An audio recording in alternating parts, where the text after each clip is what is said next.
Good afternoon, everybody. Welcome to the Samfiru Tumarkin live employment law show. We're on YouTube and Facebook. My name is Sandy Chen. I'm an employment lawyer in Vancouver. I will be around for the next 29 minutes or so, answering any and all questions related to employment law. As I usually say, employment law obviously covers a wide variety of situations. If you're having issues with your boss, if you're having issues with discrimination, if you've been let go, how much severance pay you should get. If you have any questions about anything to do with your job, please feel free to type it into your text box in front of you. I can't see anybody, obviously, but I hope everybody can see me. Like I said, I will be here for the next half an hour or so. My colleagues will from other provinces. I don't know if anybody here is coming from outside of BC, but we do have shows as well for Ontario. We have offices in Alberta as well. And so if you're from Alberta or Ontario and you have questions, I'll do my best to give you some general guidance, but I may have to defer to the other shows we have. So for those in BC, a lot of things, exciting things happening in employment law. It seems like we're coming out of the lockdown officially as of today, so that's good. I know that a popular question these days is mandatory vaccinations. If anybody wants to ask about that and how it relates to your job and whether you have to get it or don't have to get it, feel free to type it into the text box here. Oh, we got our first question here. Okay, so Cuz, you're asking if you can be on short-term disability from two different employers. So Cuz, do you mean coverage or do you mean getting benefits? Typically, if you're working for two different jobs and you're under two policies, technically you can be, but do you mean receiving the benefits, like being on claim, or are you talking about just coverage from two different jobs you have? And because just so you know, typically if you have two different policies, depending on what the policies say, you probably can't double collect. Just keep that in mind. Okay, so we got another question.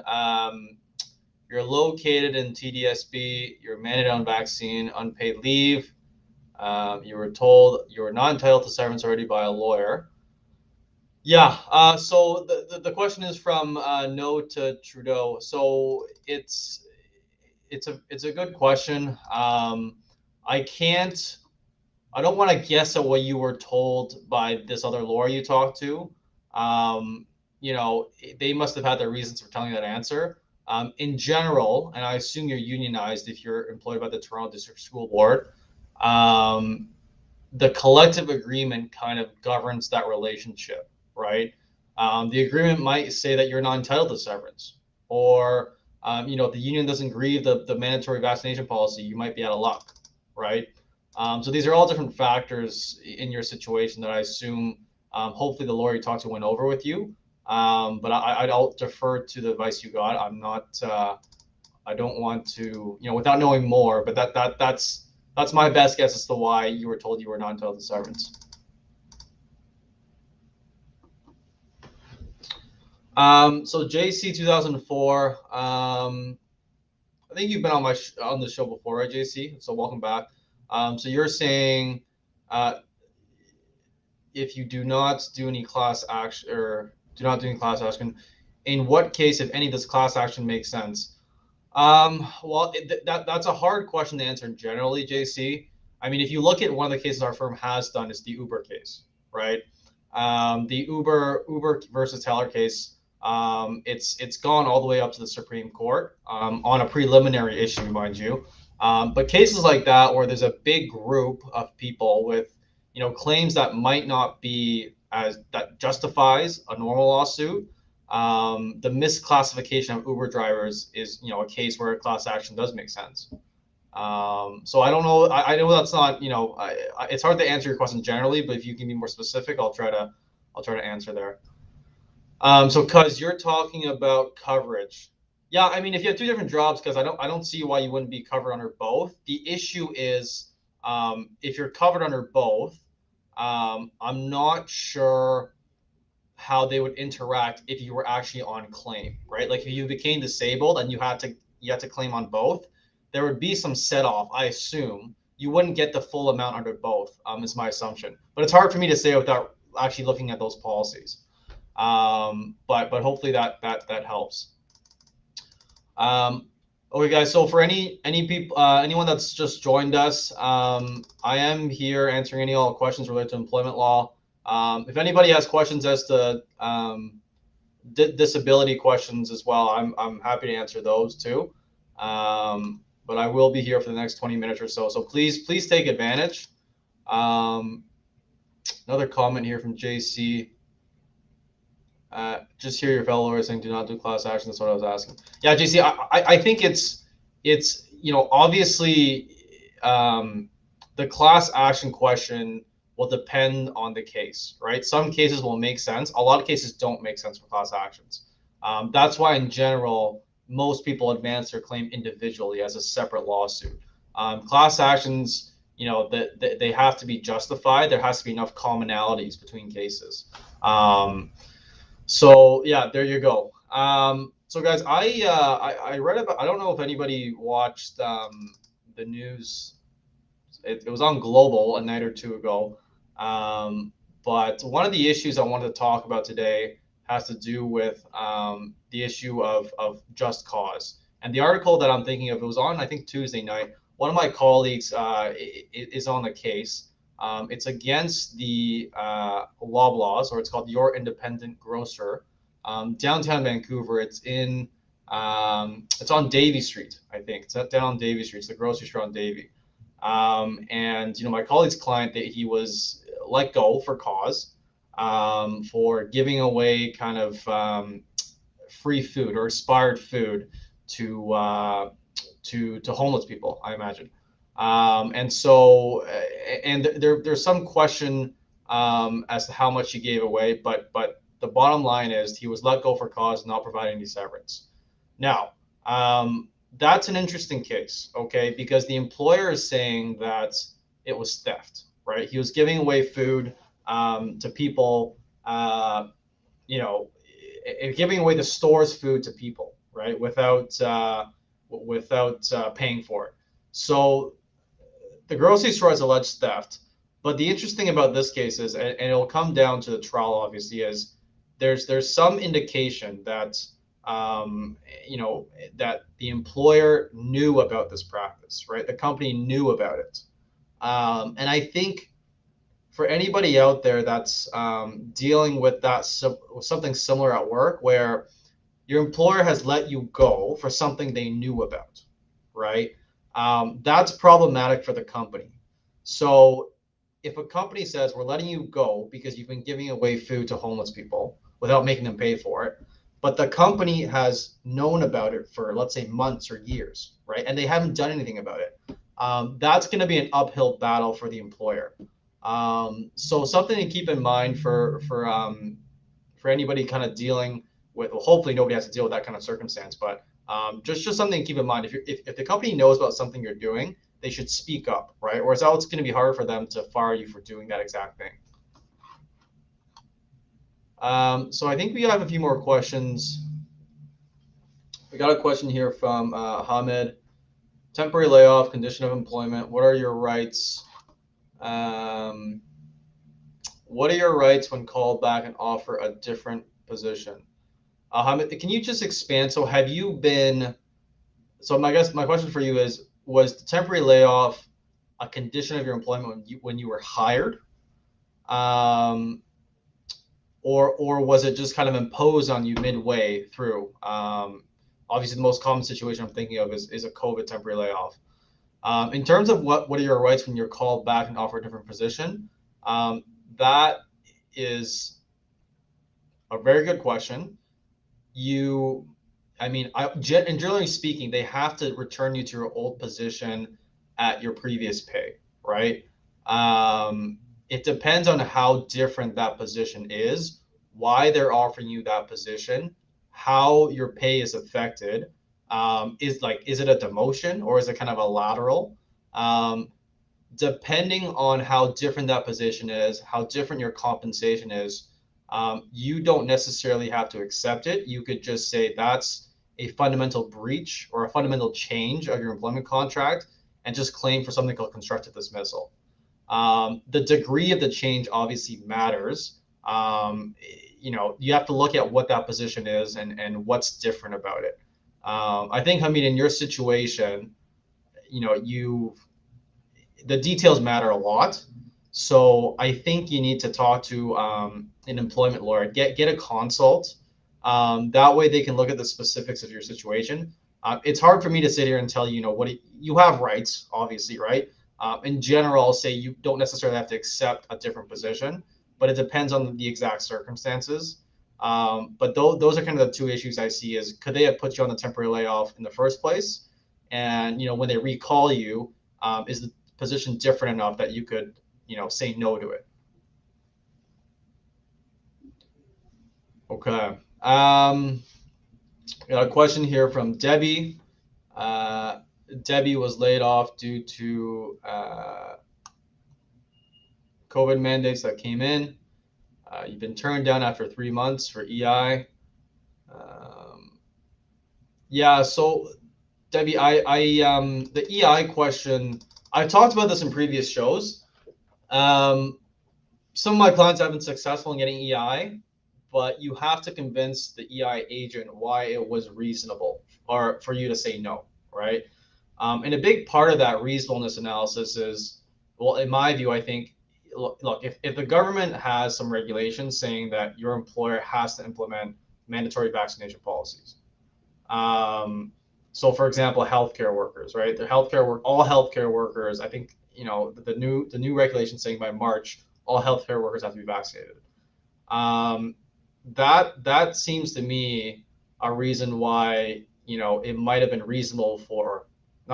mandatory for the employer to implement that vaccination policy. The question of reasonableness will determine whether you get EI or not. I know that EI officers, not EI officers, Service Canada came out with some guidelines as to what employers should do when they're laying people off, or putting people on unpaid leave for failing to get a vaccine. There's a specific code, and if an EI officer sees that code on your record of employment, they're going to have questions for you. So I imagine in your situation, your employer put a specific code on the record of employment. The EI officer saw it and said, "Okay, well, I'm going to shut you down." You can appeal that decision, Debbie, but you have to establish why it wasn't reasonable for the employer to have implemented this policy. Conversely, you have to establish why it's reasonable for you to have turned it down, right? If you have a medical exemption, you have a religious exemption, something like that, obviously that's a good reason why you couldn't get the vaccine. So Debbie, you can appeal that decision. My fear in your case is that appeal deadline might have passed by now. I think it's 30 days. So if it's been 3 months, the deadline might have passed by now, unfortunately. But I would still see if you can put something in, Debbie.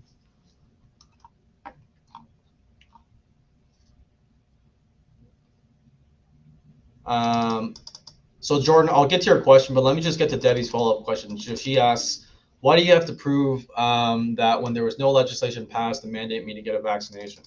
Yeah, Debbie, so with the EI question specifically, I'm dealing with the EI question. From my perspective, it seems that the automatic response from Service Canada when you're applying for EI because you didn't get the vaccine is they will scrutinize the reasons, right? And so they will scrutinize the reasons because if it's an involuntary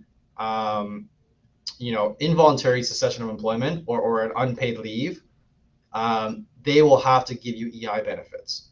And so there's a specific legal test for that, Debbie, which is why it's kind of on you now to show them, okay, it was reasonable for you not to get the vaccine. So it was an involuntary separation of employment. If that makes sense, Debbie. So it's It's just the guidelines Service Canada's implemented. That's why you have to kind of convince them why you should still be entitled to EI. Jordan Christie asks, COVID benefits doesn't appear if you were stopped for 2018 January or WCB. Jordan, I don't know. That's a good question. That's a complicated question. That's probably going to take some legal research. And I'm sorry I can't answer that for you. But if you stopped work to MV or WCB got disability, right, you would have.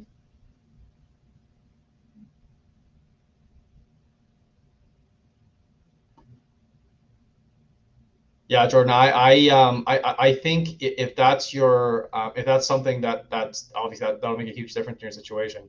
Talk to a lawyer about it. I can't answer that sitting here without looking into more of the case law. So definitely, talk to a lawyer about it. Maybe it might take a little bit of research to get the answer to that question. Okay, guys. So I think that's all the questions. If anybody, any other viewers out there have anything else, please feel free to put it in the text box there.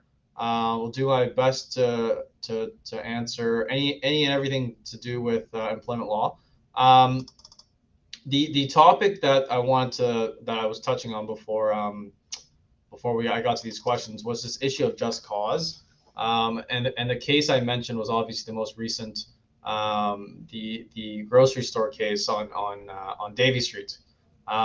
So I think for anybody that's been let go for cause, my general advice to you is, if the company's accusing of theft, that's a pretty serious allegation. And I think it's wise for people who've been let go for cause to probably get some legal advice, because the issue of cause is always a very, the details matter.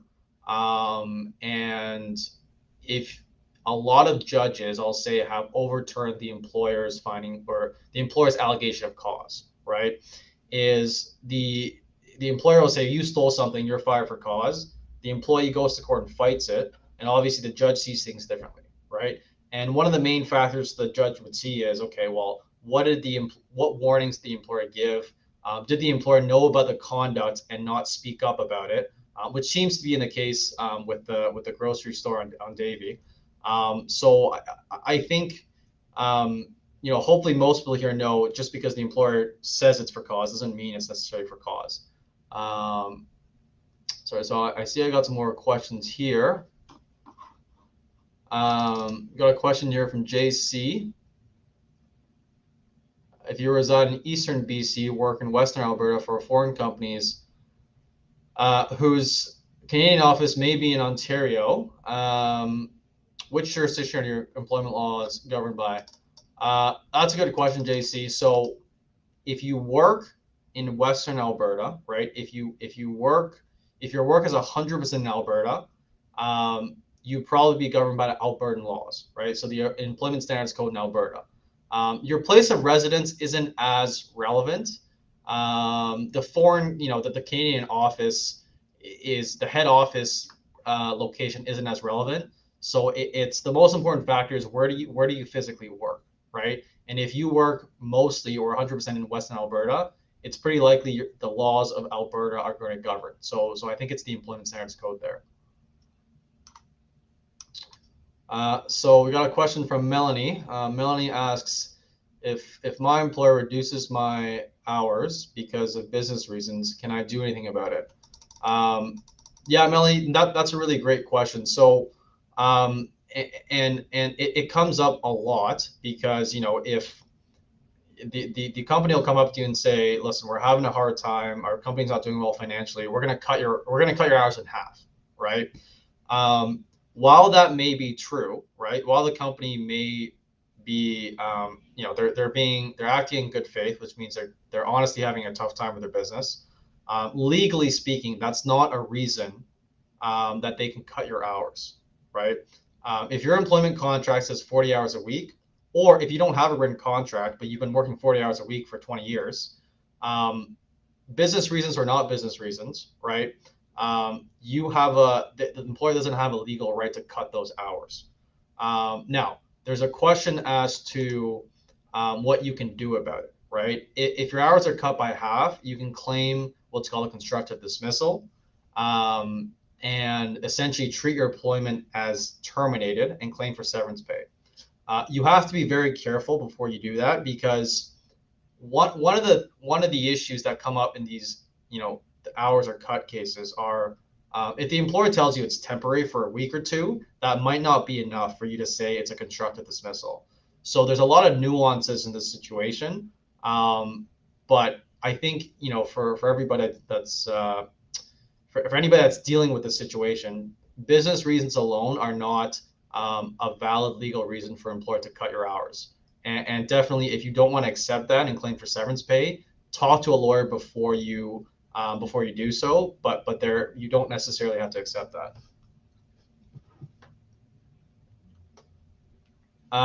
So we've got another question from Helen. You're asking, do you need to appeal within 6 months for a wrongful dismissal due to reprisal? Do you need to go to the employment standards branch first, or what other court to prefer evidence first? Okay, Helen. So that's a very important question. Okay, because deadlines for anything that's happening at work are there's I can think of at least 4 or 5 different deadlines. Okay, Helen. You need to talk to a lawyer immediately to determine which deadlines are applicable to your case. So let me give you an example. Okay, so depending on whether you're federally regulated or provincially regulated, there's different deadlines for the employment standards branch. The federal version is called the Canada Labor Code. Okay, and they have a board. It's called the Canadian Industrial Relations Board that deals with these things. Wrongful dismissals in general, it's 2 years. When you're talking about reprisal, whether you're provincial or federal, if you're provincial, in BC at least, you've got a year to file a prohibited action complaint. Okay. If you're federal, I believe it's 90 days if you're federal for a retaliation complaint under the Canada Labor Code. Helen, don't quote me on that. I think my most important advice to you is go talk to a lawyer about it. The deadlines are dramatically different depending on which avenue you have to go. So I'm hesitant to give you a solid answer on here because I don't know more about your situation.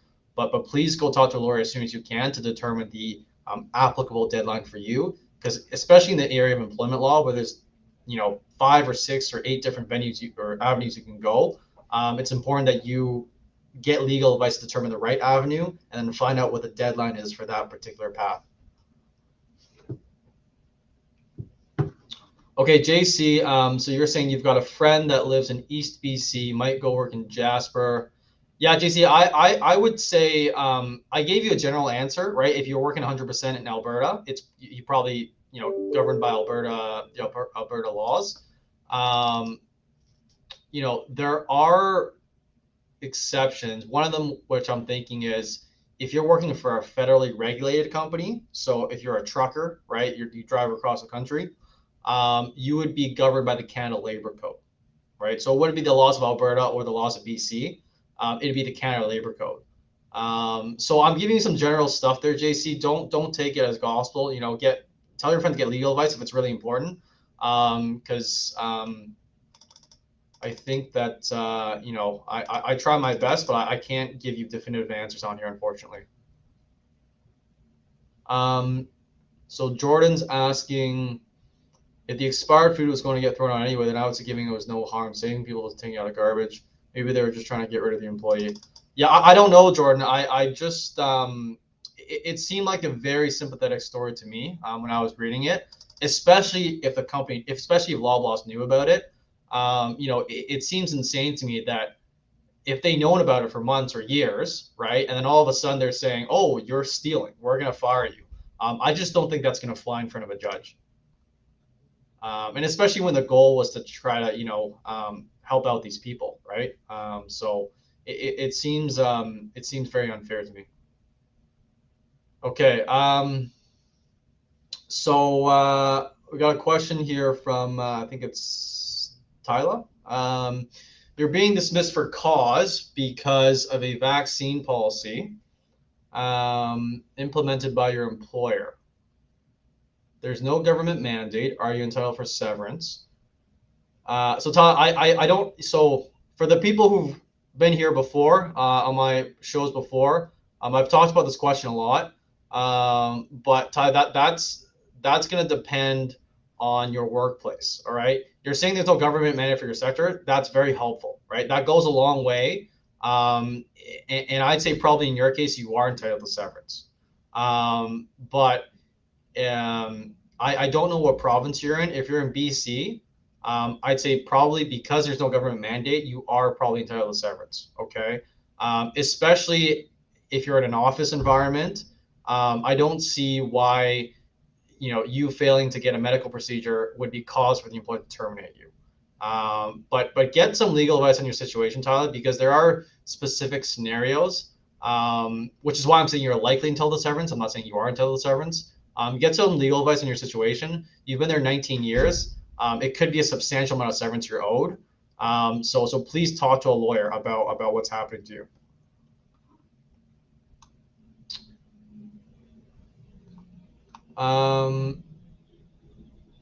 Okay, so we got a question from Gia. Has there been a lawsuit against EI Canada for theft? I don't know, Gia. I don't know. Listen, I think with the EI question, guys, you can fight it, right? You can appeal. It's ultimately going to come down to an interpretation of the legislation and how that interacts with the COVID mandate policies. And I don't, as far as I know, there hasn't been a case that's gone in front of the tribunal dealing with this or gone in front of a judge. So I really can't say with any certainty, but I get that it can seem kind of unfair to be paying these premiums and then not getting them when you need them.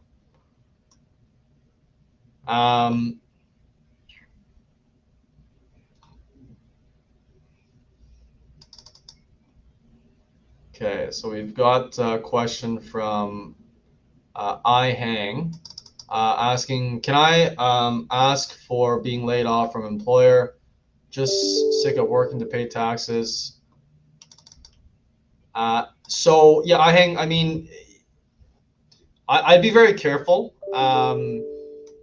You can't ask for a layoff because well, you can, but be very careful because you don't want to make it seem like you're quitting, right?